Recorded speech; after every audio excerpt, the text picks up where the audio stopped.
Hello കൂട്ടുകാരെ, ഇന്നത്തെ video നമ്മളെ തന്നെ അമ്പരപ്പിച്ചതാണ്. അതേകൊണ്ട് നിങ്ങളെ കൂടെ അമ്പരപ്പിക്കാമെന്ന് നമ്മളും കരുതി. എന്തെന്ന് വെച്ചാൽ കുറച്ച് ദിവസം കൊണ്ട് നമ്മളെ മതിലിനൊരു ചായ്വായിരുന്നു.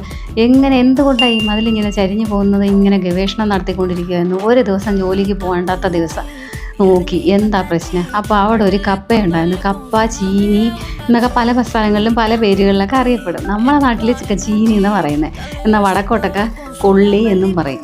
അപ്പോഴല്ലേ കണ്ടുപിടിച്ചത് എടുക്കാൻ വയ്യാത്ത ഒരെണ്ണം ഇങ്ങനെ മതിലിൻ്റെ അടിയിലോട്ട് അങ്ങനെ ഇറങ്ങി പോകുമായിരുന്നു. ഞാനും ചേട്ടനും കൂടെ വെട്ടി അരമണിക്കൂർ സമയമെടുത്ത് വെട്ടി എന്തായാലും അവനെ കണ്ടെത്തി. ആ മതിലിൽ ചെറുതായിട്ട് ചരിഞ്ഞിരിക്കുവാണ്. എന്നിട്ട് ഇവനെ ഇങ്ങനെ തോണ്ടി പറക്കിയൊക്കെ എല്ലാം എടുത്ത് കുറേ സമയമെടുത്ത്, എന്നിരുന്നാലും അതൊക്കെ വിട്ട് കളഞ്ഞില്ല. അതിനെ എടുത്തു, അല്ലെങ്കിൽ മതിൽ തകർന്നു പോകത്തില്ലേ.